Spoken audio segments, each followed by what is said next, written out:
President, what will we do with these facilities after the games? The reason I'm asking that is I have seen a few sites of athletic meets and events all over the world. I have seen the Olympic Stadium in a number of countries, which today are just monuments of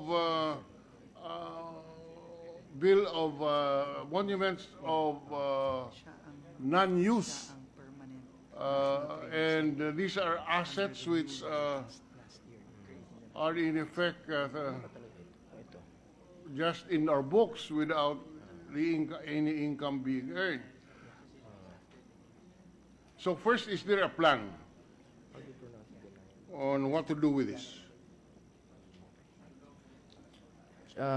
Chairman Ramirez has informed us that after the biennial meet, they are looking to open both the Rizal Memorial Sports Coliseum, Philippine Sports Arena, and the agency-controlled sports facility in Baguio City to various local and international tournaments, as well as Philippine commercial leagues and other collegiate college leagues like the UAAP and NCAA.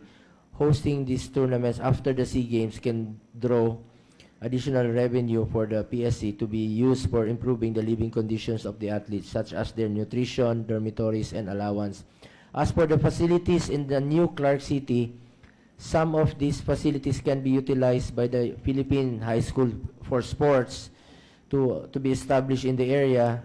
These facilities can be used to provide our student athletes world-class training, which will eventually help the country return to the top in the world of sports. Mr. President, thank you for that response. Has there been an effort to compute how much is the maintenance expense of these facilities after the games? Yes, Mr. How much will the maintenance cost be?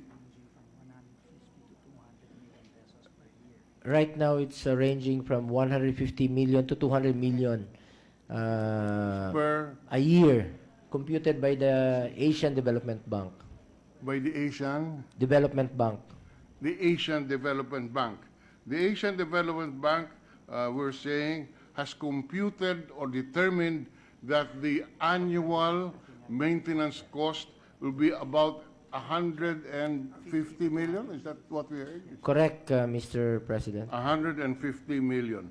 So apart from the substantial amount of 12 billion that we will sink in for these facilities, we expect to spend at least 150 million for maintenance.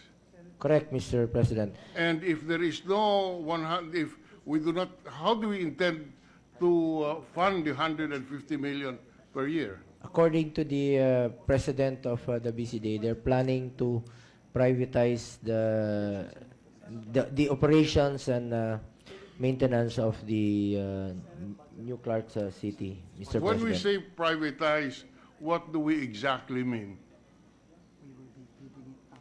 They are planning to bid it out with the private developers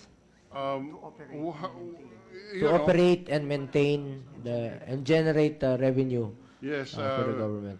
Nice to hear that, but exactly who would want to rent an athletic stadium?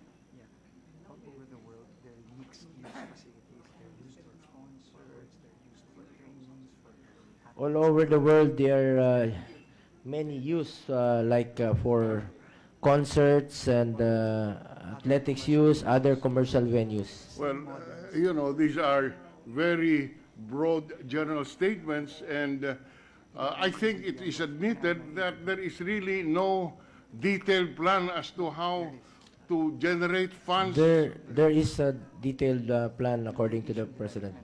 Can we have a copy of that? Yes, the president of BCD will provide to the good senator. So you are saying that there is enough economic activity to be able to at least cover the maintenance expense of 150 million per year? According to the study of ADB, the Asian Development Bank, yes, Your Honor. And may we know if you have already an indicative list of who would be interested in renting a 20,000 seating track and field facility? As of now, Mr. President, there are interested developers who are willing to continue to operate but and maintain, but he cannot divulge. These are not? He cannot divulge it right now, according to the president of BCDA. Well, because, I mean, I think with all due respect, Bigay mo na siya sa ano. with all due respect, I think this has not been thought out because this will be a burden on the budget with the maintenance cost. I'm sorry, but I cannot agree, I cannot believe that we can generate enough funds even just to maintain this. And what will happen is that because of lack of funds to maintain, these facilities will deteriorate over time. So we have sunk in 9.5 billion for this activity, which 9.5 billion in maybe, and I know in some short term would, for lack of any lessee or operator, would deteriorate. According to the president of BCDA, pinag-aralan na po raw ito ng Asian Development Bank, and the BCDA president can approach you to explain the interest from the private sector and how can we sustain the operations of these facilities. And if I may add, he is willing to leave his resignation letter.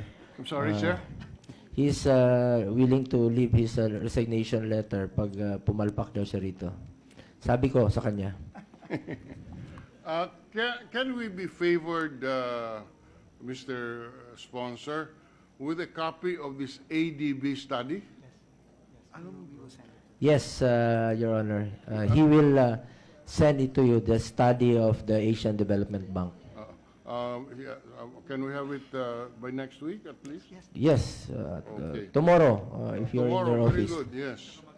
Sarado naman tayo bukas.